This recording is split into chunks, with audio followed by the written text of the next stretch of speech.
So let's go ahead and get into our coaches on the hot seat segment. We're going to start off in the Pac-12, though. Number 5, we have Jim Mora, UCLA, who just, for such a historically great program, is not living up to expectations. So much talent, so little production. Roll the tape on UCLA every single year. Look at all the talent they have. Preseason top 25. Oh, we have to play a team that's not that good. Done. Every year they lose to a bad team. They do. Every year. In the last 2 years, UCLA has 8 wins and 11 losses under Mora. Schedule is really rough coming up. They don't want back-to-back losing seasons because that just spells trouble. They're going to have back-to-back losing seasons. But look at this. Washington's next. Oh, no. Not a good game. Then you go play at Utah. You were at Washington, by the way. Then you have Arizona State. And then let's just end the season at USC. They're going to beat USC. Book it. Book it. Whoa. Josh Rosen has a competitive streak to him that I don't know if Sam Darnold has. He's going to want to show the world that he is worthy of the number 1 pick over Sam Darnold. Give me UCLA. Okay. Moving on. We're going to go to number 4. That's Larry Fedora. Now, he's the head coach over there at UNC. Another team that's just really underperforming. And they're 1-7, Harris. 1-7. That, you're going to get fired. The real question is, should we talk more about how the fedora is a slightly questionable hat to wear, or should we talk about how Larry Fedora, is a slightly questionable football coach? Because I think both of them apply to this situation. Larry Fedora's gone. Yeah. This North Carolina football team over the past, I don't know, maybe like 7-8 years has actually produced some pretty good NFL talent, but for whatever reason, they can't win anything. It's every single year, can't win anything. Well, we all knew once Mitchell Trubisky was going to leave, it was going to be bad for UNC. And this is going to get worse going on in the season, Harris. They're playing Miami this week. They are at home, but that Miami team is red hot. And they end the season at NC State. I mean, they've also played Pittsburgh in the middle there. Maybe a win? One more win? I think they can beat the Western Carolina Catamounts. The Catamounts. They'll beat the Catamounts to get their 2nd win of the year. Go UNC. That's just, and just listen to this. They haven't scored more than 17 points in the last 5 weeks. Boom. Oh my God. Done. Tom Downey is now telling us in our ear that it's a $15 million buyout for Fedora at UNC. Ouch. Blah, blah, blah. It's so bad. Ouch. All right, let's take a look at number 3 now. Speaking Arkansas head coach and another team in the SEC. The record's horrendous. They've been bad. Arkansas has been really, really bad, despite the fact that they actually have a pretty good quarterback in Andrew Allen, and they've actually had some pretty good quarterbacks over the past couple of years. They've just been able to do absolutely nothing with that school.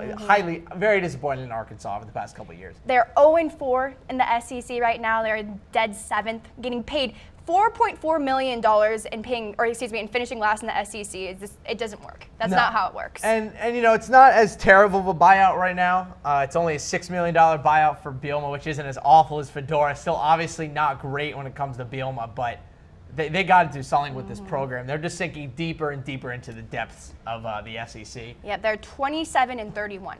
Under Bielema. That's bad. Yeah. That's not good. All right, let's go number 2 now. It's Mike Riley, the head coach for Nebraska.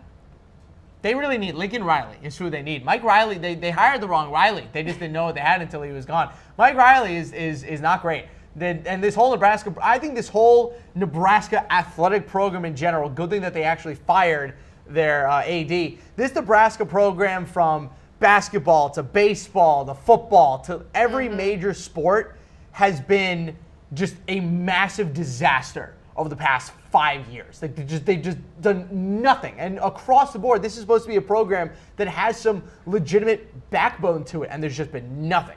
And Brett also just pinged us, told us that they've fallen off in a big way since moving to the Big Ten. And I think he's right. I think it was like with Maryland. It was just the wrong move. It didn't make sense. Let's take a look at number 1, and I think this is no surprise to anybody. Nope. It's Butch Jones. Why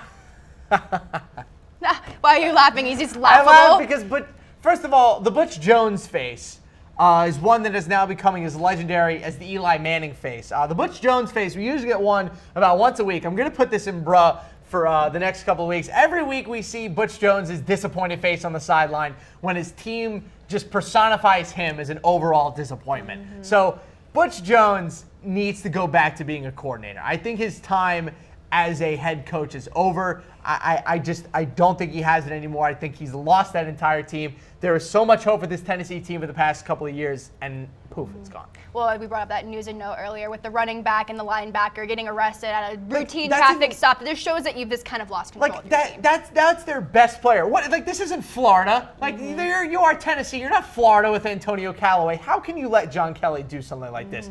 I blame that on Butch Jones, along with him. All right, so we're going to bring up a weigh-in here. Oh, excuse me. With Butch Jones, I did want to point out to you guys, 6-5 in the last 11 games. And you know who else is 6-5 in their last 11 games, Harris? Who's 6-5 in the last 11 games? Jim Harbaugh. Really? Jim Harbaugh. Really? Yes. So that's why we're going to bring up this weigh-in, because it's worth. I think it's worth asking. I think this is a valid question. Is Jim Harbaugh's seat hot right now? No. No, it's not. Why? For the one reason and one reason only. Look at the other 5 coaches that we had on that list.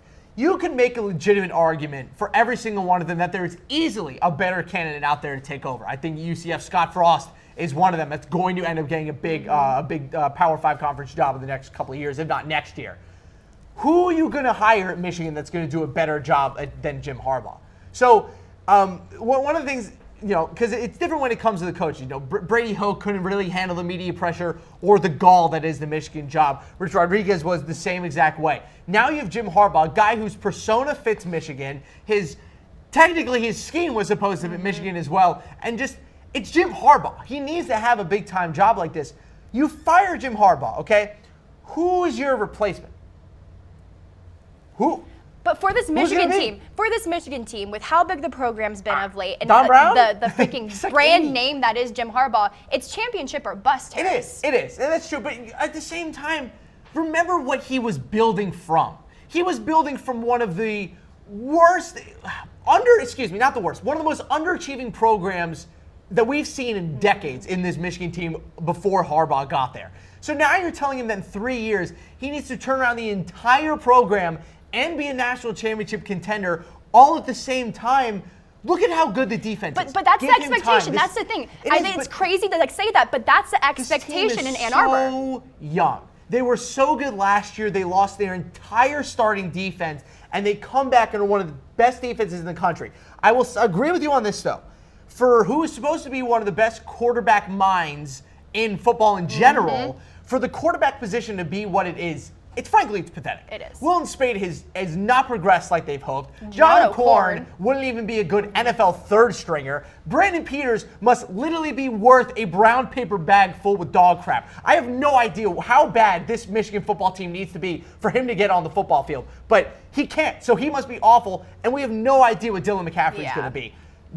This quarterback position needs to be better under Jim Harbaugh. It does. You did mention that I did lose 20 starters from last year. So, in my opinion, if Jim Harbaugh doesn't get it done next year, that's when we can bring up this conversation again. But let's recap who we did have on this top 5. So we had Jim Mora coming in at number 5, Larry Fedora at number 4, Lena at number 3, Mike Riley at 2, and Butch Jones at number 1.